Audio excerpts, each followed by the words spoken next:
Hello दोस्तों, कैसे हो आप सब। तो चलिए, आज हम जो स्टार्ट करने वाले हैं ये चैप्टर भी बहुत इंपॉर्टेंट चैप्टर है और बहुत सारे लोगों को समझ में नहीं आ रहा है कि अकाउंटिंग प्रिंसिपल्स को हमें समझना कैसे और करना कैसे। तो आज हम लेके आ रहे हैं अकाउंटिंग प्रिंसिपल्स को वो सारे चैप्टर्स, वो सारे टॉपिक्स जो मुझे एकदम क्लियर कट समझाने हैं कि इसमें हो क्या रहा है और आपको कैसे समझ में आएगा कि इसमें करना क्या है। ठीक है, तो आइए चलिए स्टार्ट करते हैं। सबसे पहले अकाउंटिंग प्रिंसिपल्स है क्या चीज़। देखो, अगर हम क्रिकेट की बात करें तो क्रिकेट में क्या होता है। देखो, क्रिकेट में क्या होता है कि बाउंड्रीज होती हैं। अगर क्रिकेट में ये डिफाइन ना हो कि चौका कहाँ जाएगा, छक्का कहाँ जाएगा, वाइड बॉल कैसे होगी, नो बॉल कैसे होगी, तो तुम्हें कैसे समझ में आएगा कि नो बॉल हो गई। ठीक है, फुटबॉल में अगर गोल ही ना रहे तो कोई कैसे समझेगा कि कहाँ मारना है। कोई कहीं भी मार के बोल देगा मेरा तो गोल हो गया। अगर क्रिकेट में भी ऐसे ना रहे तो क्रिकेट में भी कहीं भी छक्के मार देगा, कुछ भी कहीं भी शॉट लग गया, बोला हमारा तो 4 हो गया, हमारा तो 6 हो गया।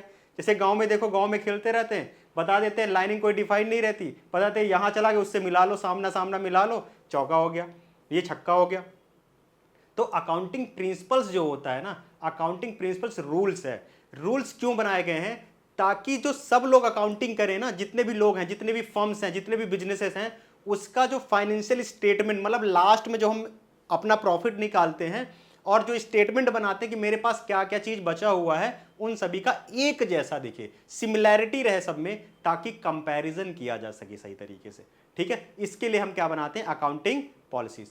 रूल्स क्यों बनाया जाता है? ताकि सबके लिए बाउंड्री सेम रहे। ठीक है, चाहे रोहित शर्मा बैटिंग करने आए, चाहे विराट कोहली बैटिंग करने आए, चाहे एबी डिविलियर्स बैटिंग करने आए, या फिर ऑस्ट्रेलिया के कोई भी प्लेयर बैटिंग करने आ जाए, रिक्की पॉन्टिंग आ जाए, वो सब क्या हो गए, उनके लिए शॉट्स एक ही हो, 6 एक ही हो। तो अकाउंटिंग प्रिंसिपल्स का भी मतलब होता है सेम। तो इसमें करना क्या है, कह रहे अकाउंटिंग प्रिंसिपल्स की पहले मीनिंग समझ लेते हैं क्या होता है। Accounting principle are the basic rules, concepts and guidelines. मतलब ये क्या है? रूल्स है, कुछ कॉन्सेप्ट्स हैं इसमें, कुछ गाइडलाइंस, मतलब कुछ समझाया गया है। किस लिए? While recording, classifying, summarising and presenting accounting information. Accounting information का मतलब होता है जो आप ट्रांजेक्शन वगैरह कर रहे हो ना, ये अकाउंटिंग इंफॉर्मेशन। इन सब चीज़ों को बाद में जाके जब आप इससे अपना प्रॉफिट निकालोगे, जब आप इससे अपना लॉस कैलकुलेट करोगे, तो उस टाइम पे ये सारी चीज़ें आपको यूज़ करनी पड़ेंगी, रूल्स लगा कर ये आपको बनाने पड़ेंगे। They bring uniformity and reliability of financial statement. Financial statement का मतलब होता है, फाइनेंशियल स्टेटमेंट में 2 चीज़ें आती है, प्रॉफिट निकालना जिसके लिए हम पीएनएल अकाउंट बनाते हैं, और एक बनाते हैं बैलेंस शीट जहां पे हम बताते हैं कि क्या क्या हमारे पास बचा हुआ है, क्या मुझे लेना है और क्या मुझे देना है, वो चीज़ें, और क्या मेरे पास चीज़ें बची हुई हैं अभी इस साल में काम करने के बाद, उसको हम क्या बोलते हैं? Balance sheet. तो पीएनएल अकाउंट और ये बैलेंस शीट हो गया। अब इसमें क्या चाहिए? यूनिफॉर्मिटी, मतलब एक जैसा, सभी के लिए क्या रहे? एक जैसा रहे, और रियलाइबल रहे। रिलायबल मतलब समझने लायक रहे, अंडरस्टैंडेबल रहे, इजी रहे लोगों के लिए, इसलिए उसके लिए क्या बना दिया गया? Accounting principles. ये है इसकी मीनिंग। तो अकाउंटिंग प्रिंसिपल्स क्या है, फिर से एक बार समझ लो। रूल्स होते हैं, कॉन्सेप्ट्स होते हैं, गाइडलाइंस मतलब कुछ तरीके से समझाया गया है ताकि हम उस चीज़ों को रिकॉर्ड, जो हमारे पास इंफॉर्मेशन है, इंफॉर्मेशन क्या है अकाउंट की? भाई जो हमने ट्रांजेक्शन किए होंगे, जो हमारे इवेंट्स होंगे, जो हमारा प्रॉफिट लॉस निकल के आया होगा, ये सबको एक तरीके से, सिमिलर तरीके से हम रिकॉर्ड कर सकें, अच्छे तरीके से, रियलाइबल हो, अंडरस्टैंडेबल हो, इसीलिए हम क्या बनाते हैं? अकाउंटिंग प्रिंसिपल्स का यूज करते हैं। आइए, अब इसके बाद बोला गया, अब इसके बाद एग्जाम लाइन के हिसाब से देखो, accounting principles provide a common basis for preparation and presentation of financial statement. ये लिख सकते हो। कॉमन बेसिस का मतलब ये बेस होता है, जैसे एक बिल्डिंग का बेस होता है ना, एक बिल्डिंग खड़ी कर रहे हो तो उसका एक बेस बनाते हैं ना, बढ़िया बेस बनाते हैं ताकि बिल्डिंग सही तरीके से ऊपर तक बन सके। इसीलिए ये जो फाइनेंशियल स्टेटमेंट हम बनाते हैं, प्रिपेयर करते हैं, प्रॉफिट और लॉस अकाउंट बनाते हैं। देखो, फाइनेंशियल स्टेटमेंट मतलब जो हम ट्रांजैक्शन रिकॉर्ड, क्योंकि आप लोग नए नए हो, आप लोग वहां तक पहुंचे नहीं हो फाइनेंशियल स्टेटमेंट क्या है, तो समझ लो फाइनेंशियल स्टेटमेंट क्या आता है। पहले तो देखो, हम सारा ट्रांजैक्शन रिकॉर्ड करते हैं, हम सामान बेचते हैं, हम चीजें खरीदते हैं, हम सर्विस लेते हैं, हम सर्विस देते भी हैं, तो कुछ पैसा हमारे पास आ रहा है, कुछ हमारे पास से जा भी रहा है। तो बाद में हमें, जब हमारा ईयर एंड होता है, तो हमें पता करना होता है यार कितना प्रॉफिट हुआ, कितना लॉस हुआ। अगर मैं यही नहीं पता कर पाऊंगा तो फिर मतलब ही क्या है बिजनेस करने का। तो हम ये बताते हैं कि हमारा प्रॉफिट लॉस कितना हुआ। अब 1 साल बिजनेस करने के बाद मेरे पास क्या क्या चीजें बची हुई हैं और मुझे किससे कितना पैसा अभी लेना है। क्यों लेना है? क्योंकि हम उधार में भी, क्योंकि हम क्रेडिट में भी चीजें सामान बेचते हैं, क्योंकि बिजनेसेस का काम क्या होता है, उधार में सामान बेचना और उधार में भी सामान खरीदना। तो कितना पैसा लेना बाकी है और कितना पैसा मुझे वापस करना बाकी है, यही रिकॉर्ड जो हम मेंटेन करते हैं इसको बैलेंस शीट बोला जाता है। तो इन दोनों को, प्रॉफिट निकालना और ये रिकॉर्ड मेंटेन करना किसका, कि मेरे पास क्या बचा हुआ है, क्या मुझसे कितना पैसा मुझे दूसरों से लेना है और कितना चीजें मुझे दूसरों को देनी है, इसी को हम बोलते हैं फाइनेंशियल स्टेटमेंट। अब उसको बनाने के लिए कॉमन बेसिस, और यही बेसिस क्या कहलाता है, अकाउंटिंग प्रिंसिपल्स। ठीक है, अब देखो हुआ क्या, जब अकाउंटिंग प्रिंसिपल्स सब बन रहे थे, जब अकाउंटिंग प्रिंसिपल्स बन रहे थे तो इसमें से कुछ फंडामेंटल एजम्पशंस बनाए गए। एजम्पशंस मतलब कि ये तो मानना ही मानना है। जैसे अब मानने से मुझे एक स्टोरी याद आ गई। मैं बहुत बचपन में जब छोटा था तो ऐसे ही मम्मी सामान लेके आई मार्केट से, ठीक है, बहुत सारा सामान था। तो हम बहुत सारा सामान देखते हैं तो हम क्या करते हैं, खाने पीने के सामान पहले ढूंढने लगते हैं ना, कि कहाँ पे मेरे काम की चीज़ कहाँ पे है, बाकी जो आटा तेल ओल सब रहता है वो सब बाहर कर देते हैं। तो फिर मेरे दिमाग में क्वेश्चन आया और मैंने मम्मी से पूछ लिया कि इतना सामान क्यों भाई, इतना ढेर सारा सामान, इतना दे खाना तो आज बनेगा, आज के लिए ले आते, इतना सामान क्यों लेके आ रहे हो। तो मम्मी बोली पागल हो क्या, कि कम से कम ये तो समझ में आ रहा है खाना तो बनेगा ही ना।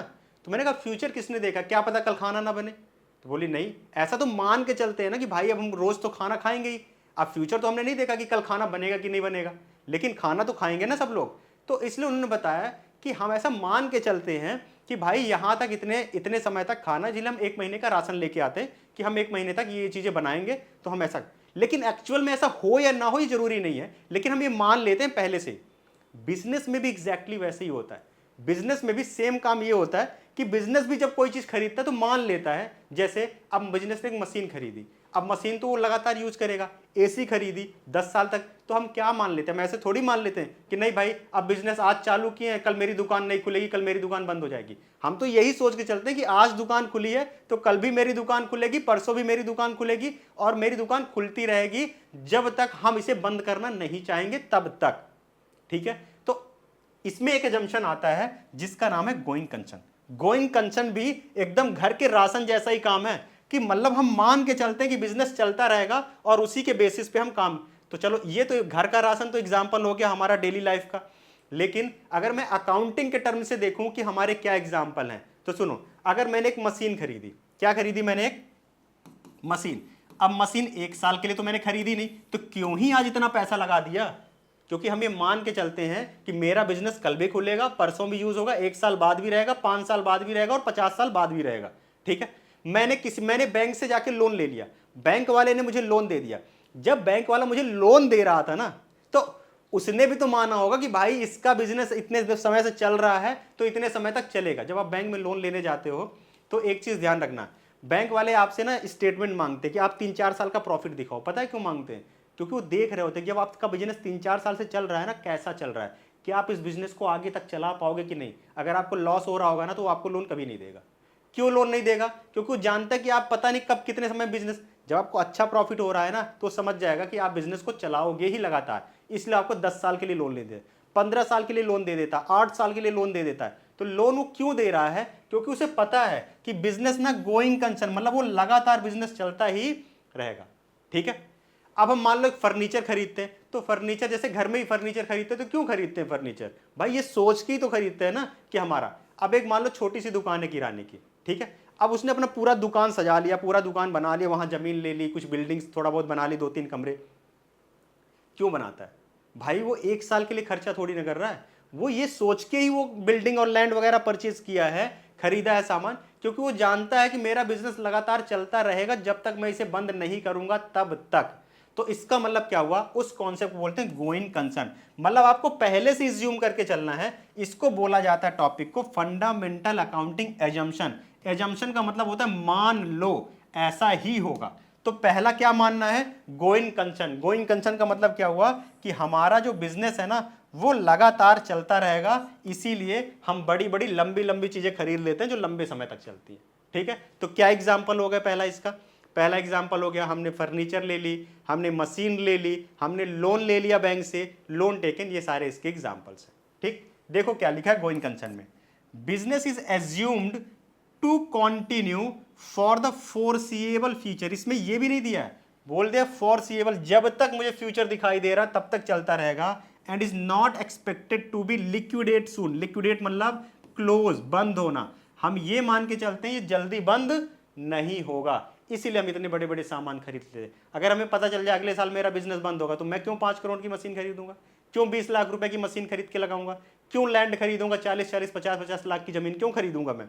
तो मैं ये मान के ही चलता हूं कि चलना, तो आपको भी ये मान के चलना है कि ये चलता रहेगा। अब एग्जाम पॉइंट ऑफ व्यू से क्या देखना है, assets are used in business over their useful life, accounts are not normally prepared on immediate sale basis. मतलब कि जो एसेट हम लेके आते हैं ना अपनी बिजनेस के लिए, वो 4 साल 6 साल 8 साल, उसको हम नॉर्मली नहीं लेते बिजनेस में कि हम नॉर्मली हम बिजनेस को सेल करने के लिए ला रहे हैं, तो आज ला दिए कल बेच दिए चला जाएगा। क्या करने के लिए ला रहे हैं, यहां लिखा है normally, not normally prepared on immediate sale basis के लिए, क्योंकि हम उसे तुरंत बेचने के लिए नहीं ला रहे हैं। इसका मतलब ये कह रहा है कि हम इसे यूज करेंगे, और वही यूज करने का तरीका बताता है कि बिजनेस लगातार चलता रहेगा। ठीक है, आ गया समझ में। तो इसमें बिल्कुल एकदम अपने घर पे जाके देखना कि मम्मी राशन ला रही तो पूछ लेना, और मम्मियों के लिए भी ये सबसे बढ़िया तरीका है कि जब आप राशन लाइए तो बच्चे को बता दीजिए कि तुम्हारा एक अकाउंट में कॉन्सेप्ट है गोइंग कंसर्न, इसी के बेसिस पे हम ये राशन ला रहे हैं घर पे। ठीक है, चलो दूसरा। अब इसी में क्या हुआ कि मेरे एक दोस्त है शर्मा जी, मैं वहां पहुंच गया उनके घर एक दिन। ठीक है, तो मेड काम कर रही थी, बाई एक काम कर रही थी वहां। तो मैंने उनसे पूछ लिया कि भाई क्या है, मैं भी मुझे भी लगवाना है अपने घर पे, क्या सिस्टम है, काम सही ढंग से। शर्मा जी नाराज हो गए, वो कह रहे हैं क्या काम सही ढंग से, बुलाता 8 बजे हूँ तो कभी वो 8 बजे आती है, बुलाता फिर बोलता हूँ बच्चे को छोड़ने जाना है 9 बजे, स्कूल छोड़ने जाना है, कभी 10 बजे के लिए बोलती है, कभी बोल देती है बारिश हो रही आज नहीं आ पाऊंगी, कभी 12 बजे बोल रही नहीं आ पाऊंगी। इसमें क्या हो रहा है कि जो शर्मा जी को अपने बच्चे को स्कूल छोड़ रहा है 9 बजे ना, वो अफेक्ट हो रहा है बार बार। अगर मेड टाइम पे आए, 8 बजे ही आती करेक्ट, और अपना काम आधे घंटे का ही काम रहता, आधे घंटे में काम करके चली जाती, तो शर्मा जी को हेडेक नहीं होता। भाई क्यों, मतलब मेरे दोस्त को हेडेक नहीं होता कि चलो ठीक है 8 बजे आएगी, 8:30 बजे तक काम खत्म, मैं अपने बच्चे को 9 बजे जाके स्कूल ड्रॉप कर दूंगा, कोई दिक्कत नहीं है। इसका मतलब क्या हो रहा है, जब टाइम चेंज होता है ना, जब चीजें बिगड़ती है तो सारा कुछ क्या होने लगता है, खराब होने लगता है। अब देखो, जो अगर वो मेड लगातार 8 बजे आती तो क्या शर्मा जी का टाइम वेस्ट होता, नहीं, वो हर रोज अपने बच्चे को 9 बजे टाइम से स्कूल छोड़ने, अब उसे बहुत मैनेज करना पड़ता है जब टाइम चेंज होता है। इसी को बोलते हैं कंसिस्टेंसी। क्या बोलते हैं इसको, कंसिस्टेंसी। कंसिस्टेंसी का मतलब ये होता है कि जो काम हो रहा है वो लगातार होना चाहिए। ठीक है, ऐसे ही अब अकाउंट्स में इसका क्या मतलब, ये तो स्टोरी हो गई। अकाउंट्स में इसका क्या मतलब हुआ कि जो भी रूल आप फॉलो कर रहे हो वो लगातार फॉलो करो। तो क्या ऐसा है कि शर्मा जी हमेशा ही 8 बजे, क्या अगर उनके बच्चे की स्कूल 8 बजे हो गई तो क्या वो मेड को 7 बजे नहीं बुला सकते, बुला सकते, लेकिन स्पेशल सर्कमस्टेंसेस में। मतलब अगर बच्चे की स्कूल हो गई, अब बच्चे की स्कूल 9 बजे है, लेकिन अननेसेसरी तुम बोल रहे हो मेड को कि नहीं 7 बजे आओ, अब बेचारी सुबह उठ भी पाएंगी कि नहीं उठ पाएंगी ये भी भरोसा नहीं।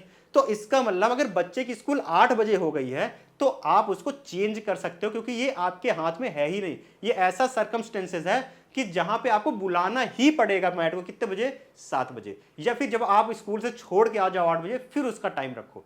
तो इसका मतलब क्या है, दूसरा होता है एजम्पशन, कंसिस्टेंसी।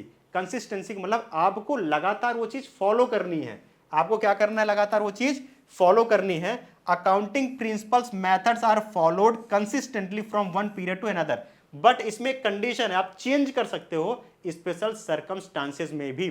लेकिन अगर आप कोई मेथड को चेंज कर रहे हो तो आपको बताना पड़ेगा कि जो मैं मेथड चेंज कर रहा हूं ये पुराने वाले से बेटर ऑप्शन है। क्या है, पुराने वाले से ये बेटर ऑप्शन है। तो कहता है helps comparison of result between the different accounting periods, changes is permitted when justified and properly disclose. इसका मतलब क्या है कि अगर हम सेम मेथड, इसमें एग्जांपल क्या है, आइए पहले एग्जांपल समझ लेते हैं। जब हम कंसिस्टेंसी की बात करते हैं ना, तो कंसिस्टेंसी का मतलब क्या है कि लगातार, जैसे क्या है, जब हम एसेट खरीद के आते हैं, हमने एक एसेट खरीदी और उसमें से मैंने एक मशीन ले ली। अब मशीन ले ली तो मशीन को हर साल यूज करेंगे, पहले साल, फिर दूसरे साल भी यूज करेंगे, फिर तीसरे साल भी यूज करेंगे, फिर चौथे साल भी यूज करेंगे। तो यूज करने को हम बोलते हैं डेप्रिसिएशन। अकाउंट्स के टर्म में यूज करने को क्या बोलते हैं हम, डेप्रिसिएशन। तो मैंने कितने रुपए की मशीन यूज की तो मुझे तो पता नहीं, मैंने खरीदी 10 लाख की मशीन। कितनी खरीदी, 10 लाख। तो जो यूज करना है ना, मतलब यूज करने में कितना अमाउंट लाना है उसके भी तरीके बताए गए हैं। तो मैं एक लेता हूं SLM, जिसको बोलते हैं स्ट्रेट लाइन मेथड। क्या वो बोलते हैं इसको? Straight line method. और जो दूसरा मेथड होता है हमारा ना, उसको हम बोलते हैं WDV, written down value method.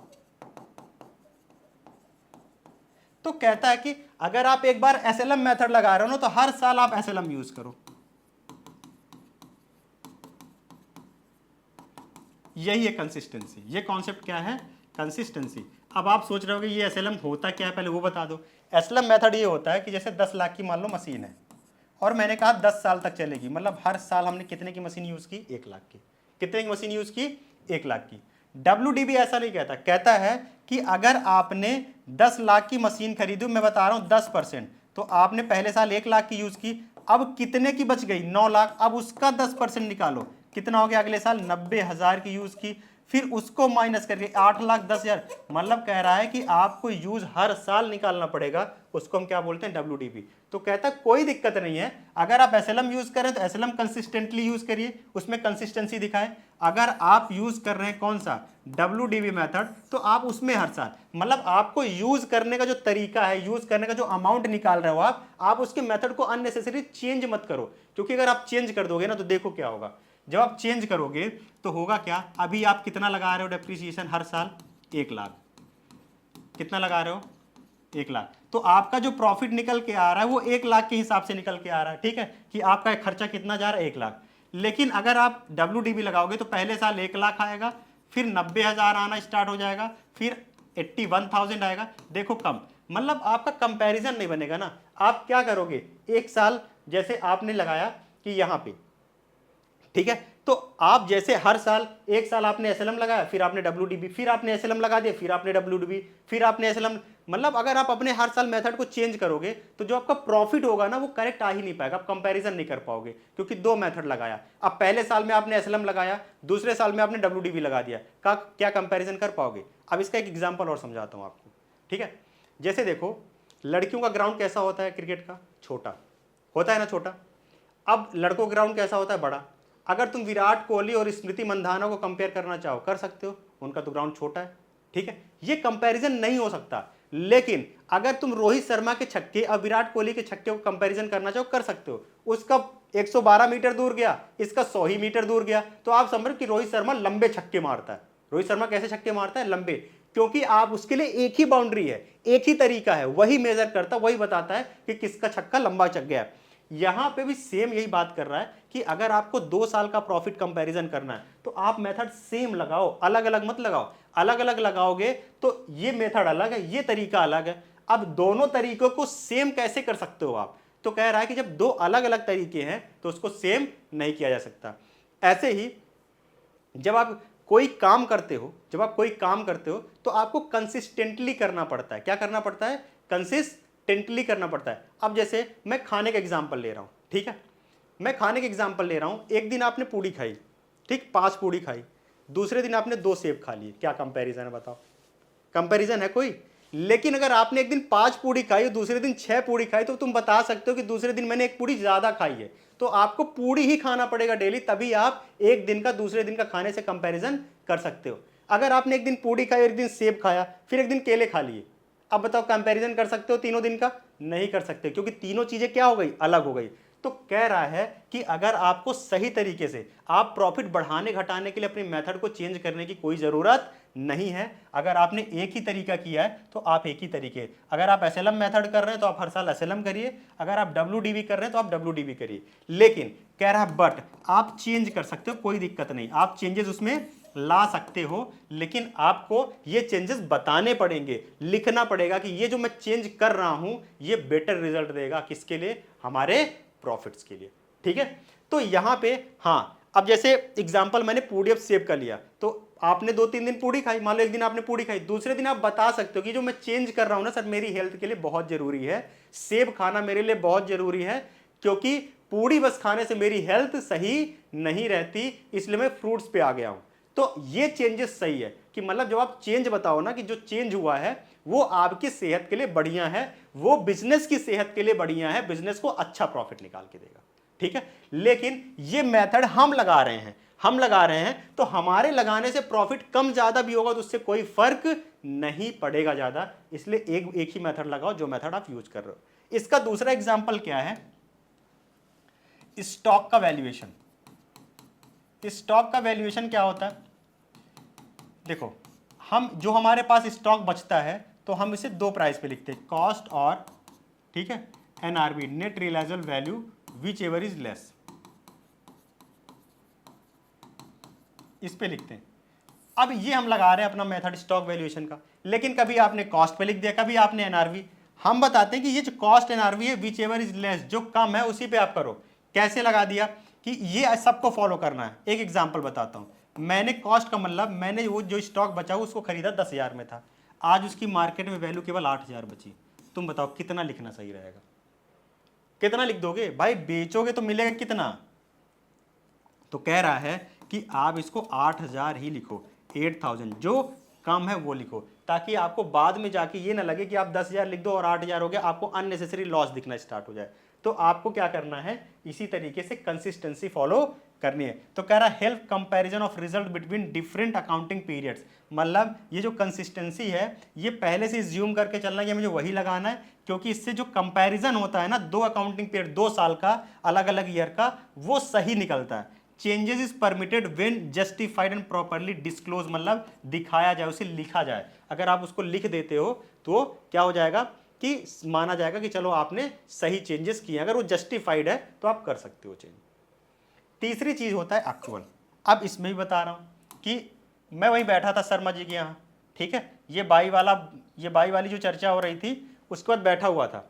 उनकी जो भाभी जी थी, ठीक है, मतलब मेरी भाभी जी, वो एकदम गुस्से में आ रही थी मेरे पास, ठीक है।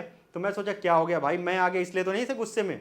तो फिर मुझे लगा कि नहीं ऐसी बात नहीं। फिर वो आई और उन्होंने मुझसे सवाल करना स्टार्ट कर दिया। उन्होंने पूछा कि भैया एक बात बताओ, इन्होंने बिल अप्रैल का भरा, बिल आया भी अप्रैल में बिजली का बिल, और भरा भी इन्होंने, पैसे भी दिए अप्रैल में। अब मैं इनसे पूछती हूँ किस महीने का बिल भरा, ये कहते हैं मार्च का भर दिया मैंने। अब बताओ ये कहाँ की बात हो गई, पैसे तुम अप्रैल में दे रहे हो, बिल आ रहा है अप्रैल में, और तुम कह रहे हो ये मार्च का बिल है, इसका क्या मतलब हुआ। तो फिर मैंने उन्हें समझाया कि देखो ऐसा है कि मैंने कहा कि आपने वो बिजली यूज कब की थी ये बताओ पहले। तो उन्होंने कहा कि बिजली तो पिछले महीने यूज की, मार्च में, पूरा मार्च का। तो मैंने कहा जो मार्च में यूज की उसका बिल अप्रैल में आया ना, इसका मतलब आप यूज कब कर रहे हो, ये इंपॉर्टेंट है। किस कॉन्सेप्ट में, ये बताता है हमारा अक्रूवल कॉन्सेप्ट। क्या बताता है, अक्रूवल। अक्रूवल का मतलब है कि जब आप अकाउंटिंग कर रहे हो, जब आप क्या कर रहे हो, अकाउंटिंग कर रहे हो, तो ध्यान दो कि भाभी जी चाहे जितना भी गुस्सा हो जाए, चाहे वो भले ही बोल दे कि नहीं अप्रैल का, ये मैं अप्रैल का ही मानूंगी, लेकिन आपको मार्च का मानना है, जिस साल आपने यूज किया है, जो सर्विस आपने जब ली है। जैसे आपने एक लेबर की सर्विस ली, ठीक है, आपने एक लेबर को बुलाया, जैसे दिवाली वगैरह में बुलाते हैं हम लोग, गाँव में भी बुलाते होंगे लोग, तो गाँव में बुलाते हैं, काम करवाते हैं। अब लेबर ने काम किया पिछले दिन, ठीक है, अब आज आपने उसको पेमेंट आज किया एक दिन पहले था, आपने आज पेमेंट किया, तो वो आज का नहीं है, वो एक दिन पहले का है। कब का है, एक दिन पहले। ये वो कौन बोलता है, एक्रूअल। एक्रूअल कॉन्सेप्ट बोलता है जब आपने सर्विस ली, जब आपने चीजों का यूज किया, आपको तभी मानना है। अगर आपने इसी साल में उसका यूज किया है, भले ही पेमेंट आप अगले साल करोगे, उससे मतलब नहीं है। आपने कितने रुपए की सर्विस ली है, आपने कब उसको यूज किया है, किस साल में आपने उसको यूज किया है, ये मैटर करता है। तो एक्रूअल कॉन्सेप्ट कहता है कि transactions are recognised when income is earned. अब इनकम इज अर्न्ड का मतलब समझ लो, इनकम अर्न्ड और रिसीव्ड दोनों अलग अलग चीजें होती है। अर्न्ड मतलब काम हुआ, अर्न का मतलब काम हुआ। मैंने आज गुड्स बेच दिया, मैंने गुड्स बेचा 50,000 का, और आइए एग्जांपल के थ्रू समझ लेते हैं वन बाय वन। चलो मैंने गुड्स सोल्ड कर दिया 50,000 का, लेकिन मुझे जो पैसे रिसीव हुए ना, वो हुए केवल 20,000। मैं सेल्स कितने का मानूं, 50 का मानूं कि 20 का? 20 का नहीं मानना, 20 का मानना ही नहीं है आपको, कितने का मानना है, 50 का। ये कहता है एक्रूअल। एक्रूअल कॉन्सेप्ट कहता है हमें अकाउंटिंग जो करनी है, जो बनानी है, जो चीजें रिकॉर्ड करनी है, वो इस बेसिस पे करना है, चाहे भले मुझे पैसे जब भी मिले, उससे मतलब नहीं है। एक्रूअल कॉन्सेप्ट का मतलब ये बोलता है कि हमने जब सर्विस ली, हमने चीजों का जितने का यूज किया, मैंने 50,000 रुपए की मशीन ली, उसका यूज किया, 50,000 रुपए रेंट दिए उसके, तो मुझे 50,000 ही लिखना है। मान लो मुझे रेंट बना मेरे 50,000, मैंने पेड किए 30,000, तो 30,000 नहीं लिखना, 50,000 लिखना। मैंने एम्प्लॉय को बुलाया, 1 महीने उससे काम करवाया, उसकी सैलरी थी 40,000 रुपए, मैंने उसे केवल 20,000 दे दिया, मैंने कहा 20,000 बाद में दूंगा, तो 20,000 नहीं लिखना है। हमने कहा कि एक्सपेंस मेरा कितना हुआ, सैलरी मैंने कितनी बनी, 40,000 की, जितने की मैंने काम लिया। मैं जितने का काम करवाता हूं, जितने की सर्विस लेता हूं और ये जितना यूज करता हूं, ये बताता है एक्चुअल कॉन्सेप्ट। कहता है इसी के बेसिस पे अकाउंटिंग बनाना है हमेशा, ठीक है। तो जो हमारा एक्चुअल बेसिस है, उस बेसिस पे हमें हमेशा transaction recognise when income is earn, income मतलब अर्न हो गई, मतलब हमने जितने का सामान बेचा, जितने का काम किया, उससे मतलब है। एक्सपेंसेस इज इनकर्ड, इनकर्ड का मतलब जितना हमने सर्विस ली, जितना हमने चीजों का यूज किया, उससे मतलब है। Irrespective of cash received and payment, बिना ये ध्यान में दिए हुए, इरिस्पेक्टिव ऑफ का मतलब होता है बिना ध्यान में दिए हुए कि कैश कितना मिला और कितना गया, मुझे उससे मतलब नहीं। कितने का मैंने काम करवाया सामने वाले से, या मैंने दूसरे का कितने का काम किया, मुझे उससे मतलब है। जितना मैंने काम किया, जितने का मैंने गुड्स दिया, वो मेरी इनकम है। जितने की मैंने सर्विस ली, जितने का मैंने यूज किया, वो मेरे लिए क्या है, एक्सपेंसेस है। तो अबे भाई, so income and expenses to correct accounting period basis of matching, तो हमें इसी के बेसिस पे चीजों को रिकॉर्ड करना है। तो चलो अभी एक बार बताओ फटाफट, गोइंग कंसर्न का मतलब क्या हुआ, कौन सी घर में, राशन वाला एग्जांपल याद रखना है। राशन, मम्मी से जाके पूछना महीने भर का राशन क्यों लाते हो आप लोग, ठीक है। कंसिस्टेंसी का मतलब क्या हुआ, कंसिस्टेंसी का मतलब हुआ कि अगर कोई टाइम पे आए और जिस टाइम पे दिया हुआ, बाई वाला एग्जांपल याद करना शर्मा जी का, जहां पे ये पता चलता है कि अगर आप रेगुलर आओगे तो कोई भी एक्टिविटी गड़बड़ नहीं होगी अगर सेम टाइम पे। तीसरा एक्रुअल, एक्रुअल कॉन्सेप्ट का मतलब क्या हुआ, बिजली का बिल जो शर्मा जी के घर में ही हुआ था, कि उन्होंने बोला अप्रैल का बिल, अप्रैल में बिल आया, अप्रैल में पेड किया, फिर भी बता रहे हैं मार्च का, क्योंकि वो यूज कब किया गया था, मार्च में। जब यूज किया जाएगा, जब सर्विस ली जाएगी, तभी का वो बिल माना जाएगा। ये कौन सा कॉन्सेप्ट बोलता है, एक्रुअल। तो ये थे हमारे बेसिक एजम्पशंस। इसके बाद और भी अकाउंटिंग कॉन्सेप्ट है जो हम पढ़ेंगे नेक्स्ट टॉपिक में। बने रहिएगा, जाना बिल्कुल भी नहीं है। अच्छे तरीके से समझ में आ रहा होगा तो कमेंट बॉक्स में कमेंट भी करते रहिए, और अगले वीडियो में बने रहिए ताकि आपको सारा अकाउंटिंग प्रिंसिपल का कॉन्सेप्ट अच्छे तरीके से क्लियर हो जाए। अभी के लिए सिर्फ इतना ही, मिलते हैं बहुत जल्द नेक्स्ट वीडियो में।